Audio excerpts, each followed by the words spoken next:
Oh, I'll tell you what I'm putting out there. I'm putting the vibe out there. I would love for people to I got you. All right, awesome. Hey guys, welcome to another episode of the Church Media Guys show, where each week we learn how to harness and exploit media and technology so that you can share the gospel and maximize your ministry. If we've not met, my name is Dave Curley, and I'm the founder of churchtrainingacademy.com, where we teach you how to do all that stuff that I just said like a sentence ago. With me, as always, is my lovely and talented cohort, Mr. Justin the Nava. What's going on, guys? Glad to be here. Glad to have Chris in the chat saying hello. Chris, I'm glad you're here. I'm glad you're watching live. I have a feeling, Chris, just you in particular. First of all, I hope it's okay I call you Chris. I know your name says Christopher, but Chris, I just feel like I know you that well. I think you're going to especially enjoy today's pro tip, and I'm just glad you're here, and everyone else too. Anyway, whether your name is Chris or not, I'm glad you're here, and I'm glad to be here, Dave. Have you had a good week? Have you been like hyper productive and stuff? Super hyper productive. Yeah. I am, this week has been a stretch for me because I'm trying to redesign our site inside of WordPress. And you know how much I hate WordPress. And yes, but you're learning to love it. It's what's proper and it's what's right for what we want and our goals and what we want our site to be. So for anyone that doesn't know, I design in a different platform, my own platform that's basically founded out of another platform called Duda. And it's so easy. It's so drag and drop. And I made this beautiful layout. And then we talked about it for like a week and a half. We yelled and screamed at each other and we cursed each other's names. And then we came back together and we're like, let's bring a third party on this. And someone that knows way more than both of us. And he was like, yeah, you really need to use WordPress for what you want to do. So I was like, So now I got to try to redesign everything inside of WordPress. I'm learning it. I still don't like it, but it's getting done, and it's getting done the way that we need it. It's an acquired taste. I grew up on WordPress, so I mean I've been doing this stuff since it didn't exist, right? So when I became an adult, the internet was, in universities and stuff, and that's about it. And so when WordPress came along, it was a huge lifesaver for us as people that wanted to blog, to create websites, to do all this kind of stuff, but didn't want to sit there and use Microsoft Front Page or write stuff in a text editor and then view it in a Mozilla browser, or Netscape. So when WordPress came along, we have grown up with WordPress in the industry, I guess you could say, and have learned how to use it and maximize it and do all that kind of stuff. Now you came in after, and are standing on our shoulders and are using the next generation of design tools and all that, which are fantastic. I love them. They're stupid fast. They're wonderful. But, the meat, like Bill was telling us the other night, the meat of doing this sort of stuff, the infrastructure and all that runs really well on WordPress. And for you, it's kind of like an acquired taste. It's like, coffee and good beer and a cigar. Some people just jump in and love those things. Other people have to kind of get past the initial, hang on, what's this? And then they start liking it, Yeah, I liken it to a race car, right? I drive a 2009 Dodge Charger R Edition, not an RT, but the regular R Edition. It's pretty good though. It's still got a Hemi. But it's a really good car and it's a really fast car and it's got great acceleration, but am I going to run a professional race inside of it? Not really. And that's the thing, is that I work with mostly churches and small businesses that have completely different needs than what you and I need. And so our needs are better served. I hate to say it, Dave, but our needs are better served by WordPress. And so we're gonna stay inside of there. And so it's been so long story short, Dave, it's been a stretch, but it's been good. The homepage is almost done. And I'm really excited to improve my skills and learn something new. And it's been a good week. And next week is spring break, so last day of school for my wife, and we'll get to enjoy her for a week and have her home, and Jill will be home too. And I'll still have to go to work, but it is what it is. Yeah, I got to go to work. The cat and the girls are going to be out of town, and so I won't have to stop being productive to spend time with the family as they deserve. I'll be able to just work and stay up late and not have to go to dinner when dinner's called and all that sort of stuff, which is always nice. I feel like I can get more done I'd be a great single guy. Yeah, that's what scares me too sometimes. Like when Bridget takes Jill to see family and I'm here and I'm like, I feel bad because I'm getting so much done. And it's like, should I feel this bad? Like, I'm just eating Smart One's frozen dinners. You know, I don't have to cook. I don't have to go to the park on Saturday. I enjoy those things. But at the same time, it's like, I also enjoy the hustle. And I enjoy being able to do that. It's, it's not like you're serving two masters. There was obviously one master. No.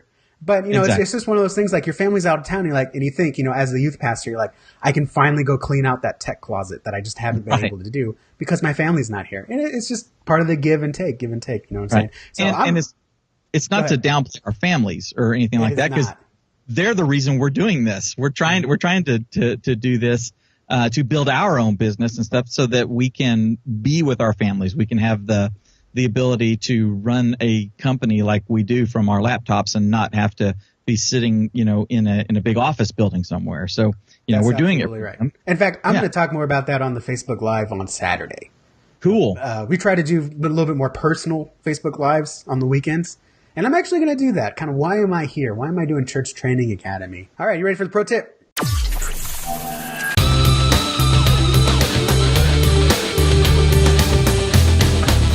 Hey guys, this week's pro tip is something that I'm sure a lot of you are overlooking. It's funny, when I mention this, people go, oh yeah, that's right.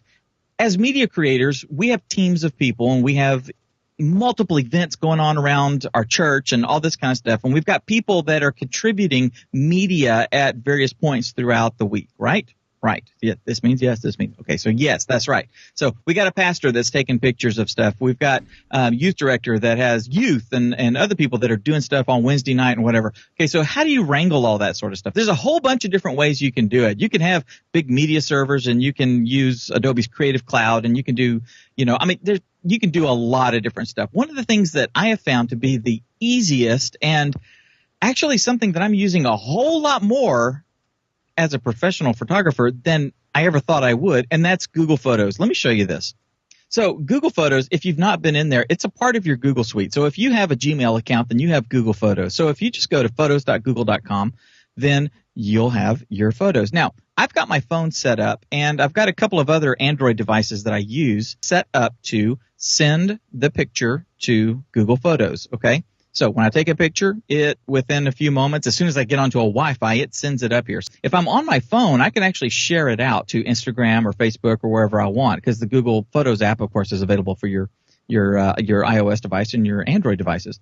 But, in my case, I'll actually just take it and drag it over to my desktop and then go throw it into Facebook or do whatever I want to do from there if I'm working from the desktop. Now, if I'm not, then, of course, it's a lot easier to get it out. Now, another cool thing about it is you've got album. Google is going to automatically start sorting things. One afternoon, I was around shooting some stuff with Kat and the girls. We were just out running around, and so it said, hey, Saturday afternoon at AT&T Stadium, because it knew I was over by the stadium and I was taking pictures. So it automatically cataloged this stuff for me, which is really cool. Google Photos. You guys need to totally check that out. So this isn't just for like you, the media guy, to use, but this is also for anyone on your team. You share the album with them. They can dump their photos on. Maybe you don't have time to go through and edit them. So, your fantastic volunteer can say, hey, Susan, go through here, take all the bad photos out, take all the pictures of any foster kids that accidentally slipped in, make sure those are out of there. It really is collaboration. We're not talking about replacing your Lightroom. We're talking about collaboration here.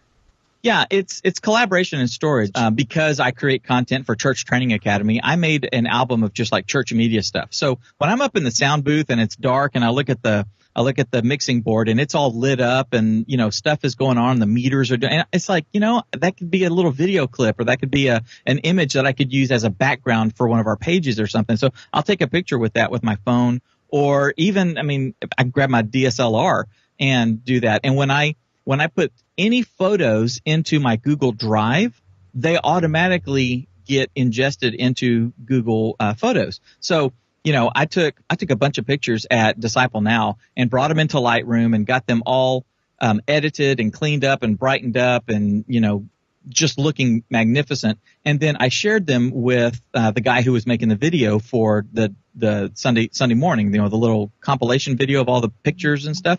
And because I dropped it into Google Drive, those showed up in Google Photos. So now I can actually take all those really high quality, I'm talking like, 20 something megapixel photos, from a expensive, really nice camera. And I can put all those in the Disciple Now 2018 folder and then share them with the rest of the church or the rest of the media team or the pastor or youth director or whoever. So it's not just phone pictures, okay? It's any image and any media that you put in there is going to show up in your Google Photos gallery, which is really cool. And Google account, you can if you make a setting on your phone, and I'll actually show this in the pro tip when I actually do a little deeper walkthrough on this, but there's settings in your phone that can say that you want to upload the original quality or upload high quality. So if you're just running around just taking snapshots and you don't want to upload the original full 20 megapixel image, you can have it make a really high quality JPEG and send that up, and that doesn't count against your Google storage, okay? So if you have a 100 gigabyte Google account, all the high quality images go up there without any hit on your storage.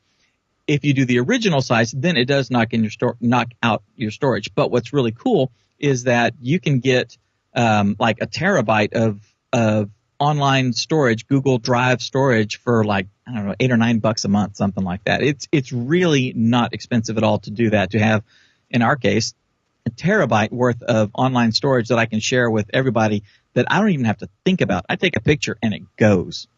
Very cool. Very cool. Yeah, I do know what you mean. I'm looking forward to this because even just today I was emailing with our pastor secretary and I was like, hey, do you have those photos you took last week? And he was like, no, I got to upload them to Drive and all this. And I was like, well, maybe this is something that Photos would absolutely be a huge help with. And I'm looking forward to it too. When things like VBS comes, I can share the album out with everyone, set it up so it, even if it auto uploads and just, have one local place that no one has to think about, it's just there, which is what I'm looking forward to. Right. It's your repository. And now for our feature presentation. And this is part 2 of my interview with Seth Muse. Seth is the church communicator extraordinary. He's one of my personal heroes. He's further along than you or I am. He's been in ministry for, I think, decades now, and he doesn't act the part, but he is like he is in that pastoral. That sounds bad. He doesn't act the part, but he is a pastoral. He doesn't. He is more experienced than we are. I know some people like look at him and look at me and like, oh, y'all are both kids, and I'm like, no, this dude's like 15 years older than I am. And he's been there, he's done that, and he's found his calling. And just made it so apparent, and he's helping people. And so when I interviewed him, I told him, hey, we're going to do a 20-minute interview on the top 5 communication places churches use. So your stage announcements, your bulletin, your website, your email, and your social media. And that 20-minute interview spanned, I think, 45 minutes. So we had to split it in 2 because we didn't want people just to knock off after the first 20 minutes and miss it. So we're splitting it in 2. So here it is, my interview with Seth. Bulletin and Print. What should go inside of there? So when you say Bulletin and Print, let's first define that. What else is there besides the bulletin? Well, in our church, we don't have a bulletin. Okay. We have posters. In the other 98% of the church. Right. And we have posters. We have handouts. We do handouts. There's information at our info desk, like pamphlets and stuff of different ministries and that kind of thing. So it kind of varies on what you want to do with that. If I'm handing something to you at the door, it's going to have a very short, specific purpose. If we're putting it in our info center, it's probably going to hold a lot of info for you to take with you to look at later. So it kind of depends on what you want to do with it. Really, it's kind of like announcement. It's the same thing as video announcements. You really just want what's in there to motivate them to take an action. And the only difference is really with print, sometimes you can give more information than you could in an video announcement. So it's kind of along the same lines. And we look at it kind of the same way, but it's something that they can take home. And we're trying to print a lot less and use our app and use digital means on our website, things like that. We're trying to use more of that so we can save money. And that's what people want to do. So the print thing is like when the kids ministry hands you like 15 things as you pick your kid up, you're like, oh, good. I'm throwing all this away. It's like, that's what a lot of people do. And I do that. And I'm like, I'm throwing this away. and I made it. It's like, that's my department, and I'm throwing these 3 things away. And I'm trying to convince them to move towards digital more, and they are. They're totally open to that. So, it's just one of those things. Like it kind of has that same typical purpose. With print, the thing is, we try to cram so much into it. And if you're a church that has a bulletin, the biggest mistake you can make is make it so it's hard to look at. And I don't mean that from a design standpoint necessarily. I mean that from I can't find what I'm looking for in this. Mm-hmm. You know what I mean? Like, use headings, use white space, make it simple. A lot of people write blurbs, the little info paragraph that goes underneath your heading. Like, here's our who and what, here's our event, here's when it is, here's how much it costs. And then we're going to try to inspire you to come to it. And they write like 15 sentences of, and I don't know, I don't have an example in my head, but it's just stuff you don't care about. It's stuff you don't need. It's like, I'm not here for that. Give me a sentence or 2 that sets up my motivation, and then point me to whatever action step, whether the info's there or here's a URL, go to this later and get all this other info, something like that. I think we overthink some of the bulletin print a lot. And, like, liturgical church is going to need to put your order of worship in there. Whereas a more modern church, if you're not liturgical, I would say don't, because you'll never look back once you experience the freedom, I promise, of being able to change something in the moment and nobody knows and nobody writes about it. You will love that. Absolutely love that. So, if you're that kind of church. But anyway, I think they're very similar to those announcements. We could talk about that a lot too. Yeah, and we have actually on our last on my last business, church marketing school, we went into that in depth, and it's actually in the back burner. If there's ever a day me and Dave get the flu at the same time and can't do a show, we're pulling from the archives. So we may get to that someday. Cool. So you talked about the bulletin gives information, but also still providing. So everything has an action step. The email, click this button to have this action step. Video announcements. You might remember one URL in the bulletin. Visit this URL. So that brings us to the 5th tool, which is the website. And I know this is something that you can talk on copywriting or writing text for websites. But how should you communicate the important stuff on the website? Well, anytime you look at a church website, you really have 2 audiences. You have your guest that's going to find your website and try to find things out about your church. And then you've got your place where you hold the information that you point everybody to who's already in your church. The website is kind of a call to action. It is the action step for a lot of people, because you can sign up on the web, you can get information on the web. So for your insiders, for your church, it's a great place to host the information. And what we do is we use it as the place we point to for almost everything, really. It's to go to this URL or this website. We have 3 campuses, so each of our campus pages is really just, here's our info, where it is, here's the times that we meet at this campus, and then here's all the announcements. They're little blocks of photos with a little blurb underneath them. And so they know that if the one call to action we have in our video announcements is find out more by going to hopefellowship.net and clicking on your campus page. That's the call to action we hit every single week, because whatever they heard, whatever they liked, it's going to be there. And so they can go to this one place. And that's what I would recommend on your website, is having a one place kind of idea where all your announcement info is. So you can just tell them, go there, go there, go there. And so we go back to that. Here's this big hub of info. Go find what you want. But see, on a website, people don't mind doing that if it's laid out in a way they can find it. And so when you have information in short URLs and things like that you can point them to in a print ad or something like that, it's kind of okay. But the number one thing I think your homepage and your I'm new pages are for orienting a new person to your church. So there's 2 functions with a website. Websites are always kind of wonky because they have 2 functions, and you kind of have to balance that out. So, and you do websites all the time, so you can talk probably better about this than I can. But I would say that your homepage really needs to be about the visitor who's just discovered your church. Either they've visited physically or they've heard about you and they want to check you out. that tells them what it's like here, that tells them what the people look like when I get here. Am I going to fit in? Because people want to know that. If I'm an elderly person, I don't want to go probably to a church where it's a bunch of hipsters. I don't want to go to that because that's not my crowd. And so if I look on your website, there's a bunch of elderly people, and I'm like, oh, cool, I can go there. But then you've pulled a stock photo. I show up and it's a bunch of hipsters. Why would you do that? That's a really weird situation. But still, I show up and I feel lied to. It's like I'm trying to figure out what you're like before I show up. The church front page is like Yelp for churches. You have to be able to find out, what are the reviews? What's it like there? What do I wear? What's the music like? What's the pastor like? Can I see any messages? Can I see how he talks? Can I see what kind of things they've done on, and they'll also find your social media stuff from there as well. I want to find out as much as I can about this church before I go to make sure it's going to be a good experience. And so the I'm new page or the home page, however you orient those and work those out, that really needs to be focused on your guest and to help them get oriented. It's like a guest orientation page.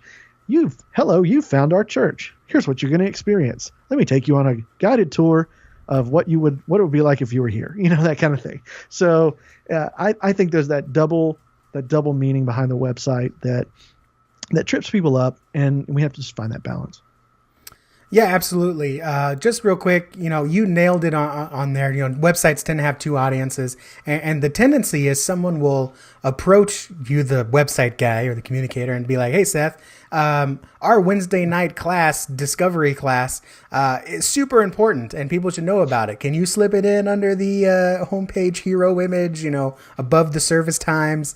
And you're just gonna be like, "Hey, well, the homepage, the new page, those are all for visitors." And we had Brandon Cox come on and talk about his church website, and what he said nailed it, and it aligns with what you said, is that membership, you have to realize, and you have to kind of indoctrinate them in that you're a church member, so certain things are not for you, and that's the website. Yes. And there's two approaches now. I think you hit it on the head, and Adam McLaughlin does it at Life Church too, where they said, go to the website and you click on the big events button, and that's where all of the stuff is, right? Or you scroll down. I like to scroll down to the bottom, because again, it's not about you, and there's a members area that will take you to the planning center or the church community builder or the fellowship one page or whatever you have set up. Or you could do the central hub where you have Bill and Ted's Excellent. Bill and Ted's ExcellentChurch.com for visitors, but then Bill and Ted's ExcellentChurch.life for the members, right? And that's where you have all the signups and everything. So you hit the nail on the head. All right, I want to close it out with one more question for you, Seth.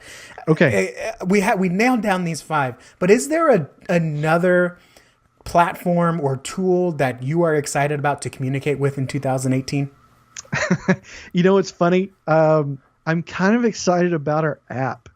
I know a lot of people, hate on apps, but we're using ours really well. We put in our home folder when you open it, and it's a Subsplash app. It's the church app, and we got in before Apple changed everything, so we're kind of okay on that. I mean, literally just before they changed it, so we're okay. They announced that, and we were like, okay, our app is still in the approval phase. Is it going to go through? And it did. And we're like, oh, okay, great. So what we do is we're using we're using our app as like the companion to the weekend is how we're phrasing it. It's get the most out of your weekends. That's how we talk about the app. And we get people to download it. So we're putting things in the app that you can't get anywhere else and making it desirable to have it. And that's the thing I think most people mess up with apps, is that if you have an app, you put the same stuff in it that's on a website. So there's a lot of people that say, don't do an app, just get a good website. Well, we don't have a very good website right now. I gotta be honest. We're working on that. But even when we do, there's gonna be things that I want to do in just the app. It's like we can do it over here because I can send notifications, etc. And it's kind of a different function. So one of the things we do is we have a folder called I'm Here. And it's meant to be a place where we can put extras for when you're there each week. 1 week we might do a poll and say, hey, go in the app and take this survey. It's a 3-question survey about whatever subject we're talking about. And we may or may not do something with the info, but at least we're getting people to use it and feedback. We may upload a PDF that's a companion to the weekend. It says, hey, if you're going to be here, while you're here, check this this thing out, when you leave, and you can work through this with your kids. We're doing sermon notes now. So along with this app, there's a beta. It's called Fill-In Notes, where you can actually leave blanks and then type things in on the notes. Cool. And so we just launched that this past weekend. We're launching a podcast that will only be available in that app. It won't be available online, iTunes, any of that. It's just there. It's just about our church. It's for our people to it's almost like an 6 orientation classes on what is Hope Fellowship about. So we're trying to get creative about how we use that app. There's also Bible reading plans we upload with each sermon, with each series that go along with what we're talking about. So there's some functionality there that's pretty cool. We've offered some freebies, and when we do like a conference, like a men's conference or a women's conference or a retreat, just get everybody to download the app, and you can put all the extra notes and all the cool stuff for that retreat in its own folder, and you're good to go. Well, you could do that with a website, sure, but it's kind of like, how do you want to use your website? How do you want to use the app? It kind of allows us to split up some things that might junk up the website and put it in the app instead. So I'm kind of excited about that. It's a weird thing to get excited about, but I'm excited about that coming up. Well, that's really good. And I think that helps encompass everything, because I am one of those guys that tells 90% of churches, don't get an app. I am too. You're not going to use it. Honestly, and honestly, when we fix our website, if we're looking at it and going, you know what, we could accomplish all of this with a good website, let's get rid of it. We will. But, for right now, it's working for us and we like it. And so until it's not working for us, we're going to just keep doing it. Well, that's what really, it serves as a good bow on what we're wrapping here, which is, strategy means putting everything everywhere and hope someone sees it somewhere else. Yes. If they're not reading your emails, they're not magically going to open your app and read it every week. If they're not paying attention to stage announcements, it's not because they're going to open their app in the sanctuary and read the announcements. It's about using each tool intentionally for the audience that's meant to consume it. And that sounds like what y'all are doing with your app. That's exactly what happened. I came on board. We had already purchased the app, and we're like, let's make it. And what we had made already, I was like, what is this? This doesn't make any sense. We're just throwing everything in it. Mm-hmm. We're throwing everything in it. And so we're in these planning meetings. We've done like 2 planning meetings. And finally, I pulled my team together, and I just said, okay, stop. Who is this for? Who is this app for? Is it for a person who is already here, or is it a person that's not here? And we went through all of that. Well, a person that's not here, a guest who's here the first time, probably not going to download an app. This is probably more for our people. So we're like, okay, so everything we put in this app needs to be aimed at people who have been here for a while and are already invested in Hope Fellowship. So the app is for Hope Fellowship people. And once we defined that, all the other decisions started getting made. And we were able to pull that thing together and make something really great because we were able to define that audience. That's fantastic. Until then, we were confused. We're like, just throw all of it in there, I guess. It was a mess. And now we have a real clean, nice looking app that works really well for us. So define the audience. No matter what you're doing with any of these tools, define who you are trying to reach every time. All right, Seth, if people want to follow up with you and what you're putting out there, where can they find you and where can they connect with you? Well, I'll tell you what I'm putting out there. I'm putting the vibe out there. I would love for people to I got you. All right, awesome. I would love for people to connect with me at sethmuse.com. You can pretty much find me any other channels that I'm on there. I'm pretty active on Instagram, Seth Muse, and sethmuse.com is the best place. I have a podcast, The Seminary of Hard Knocks. I'd love it if you would download that and subscribe on iTunes or Google Play. The blog is at sethmuse.com. You can also find podcasts and things like that there. And that's probably the easiest one. All right. Appreciate your time, Seth. Thanks, man. Appreciate you. Dave, what do you think? Bulletin? Yay, nay? It's funny because we were talking about bulletins and other print stuff like that, and then it just kind of became a diatribe on bulletins. I have for a long time not liked the bulletin, and the reason I have not liked the bulletin is because the stuff that's in the bulletin is the stuff that we seem to make that we seem to do the announcements about. I mean, there's been so many times that somebody at our church or the church I grew up in or whatever, and the announcements was if you guys have your bulletin, take a look at this, and we have this, and there's some information here in your bulletin. There's all, and it's people standing out there handing you stuff as you are putting in and all. And I just stopped at some point. I just remember, I don't know, somewhere along the line when we first got married, I just stopped saying, no, I don't want one. And my wife would always get one. I'm like, why are you getting these? She says, well, because it has all the information in it. I'm like, you got them stacked up in your Bible. How many of them are you going home and writing things down and adding it to the calendar and all that sort of stuff? You're not, unless you're personally involved with what's going on. You're part of the women's ministry. You already know this because you guys are communicating amongst yourselves about all this sort of stuff. So it makes me want to sneeze. Yeah, I'm with you. There is a specific way that you need to use it. I am actually, even though I'm younger than you, and even though I'm more like, don't give me papers, I think for a lot of churches, there still is a special place for the bulletin. They are still using it all wrong. In fact, when I started doing announcements, I would walk in the office before church and I'd say, hey, what are we doing? What are we announcing? And they're like, whatever's in the bulletin. And I'm like, then why are we doing this? So we started shifting that. We're still in that changing. But I think there is a place for it. And maybe we'll do a whole show on that, but it's not the way that most churches are using it, right? Especially if you have, this was in the bulletin, so copy paste for the website, or, stand up and read the bulletin. And, that's like Walter Cronkite just reading the newspaper on air. Like, that's not okay, guys. That's not okay, but we'll save that for another time. Before we go, I just want to give a quick reminder that if you finally want to figure out what being a church communicator or a church media guy is all about, I do encourage you to check out Church Training Academy. In here, we have a bunch of training and courses to help you get the right tools and the right training to do the right job for your church. There's no trial or error. Between me and Dave, we've been there a lot and we've done a lot and we've spent and wasted the valuable money that you don't have to.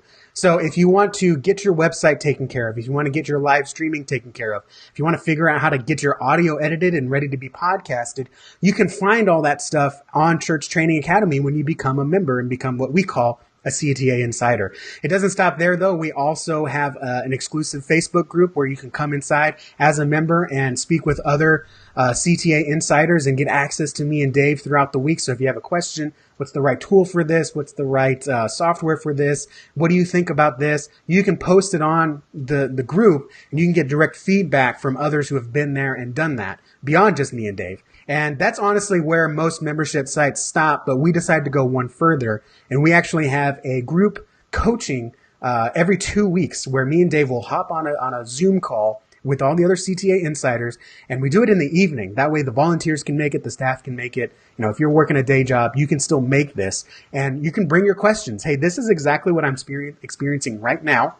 Mm-hmm. So, Dave, how do I select the right track for this? How do I edit my audio for this? And you'll actually share your screen and you'll walk through that exact fix. And that it doesn't end there because we take that clip and we put it, and we have an archive. We're building an archive on our platform where you can go search. So anytime in the future you say, I have a question about editing audio behind a creative video.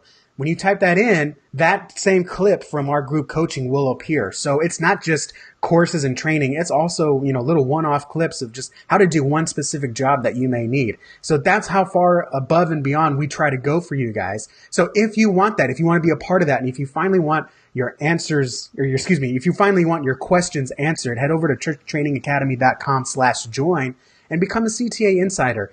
This is going to be the cheapest it's ever going to be because as we grow, our costs are going to grow and the price is going to have to go up. So if you want to get in on the ground floor, again, that's churchtrainingacademy.com/join. Dave, you got anything you want to add to that? I'll tell you, I love the concept of the mastermind that we're doing. And you explained it pretty good. One of the things that I am finding out in there is that, number one, if one person has a question, chances are that question has gone through several other people's, because as soon as someone starts to ask a question, you see in there in the little icon windows, you see all these other heads doing this, and bobbing up and down that they're having the same questions. And what's really cool is that there are times when I'm not well versed on something, or you're not well versed on something, and somebody else in there is, and so you and I can kind of step back and let one of the insiders teach the other insider, and it's really cool. I really love that sense of community that we have in there, and this willingness to, come and look over somebody's shoulder and help them, as they're working on something. I think it's great. So like you said, churchtrainingacademy.com/join. Dude, this has been it started off as a technical nightmare for me, but otherwise it's been a fantastic show. Guys, thank you so much for joining us. Take the things that you're learning here and go out and change lives.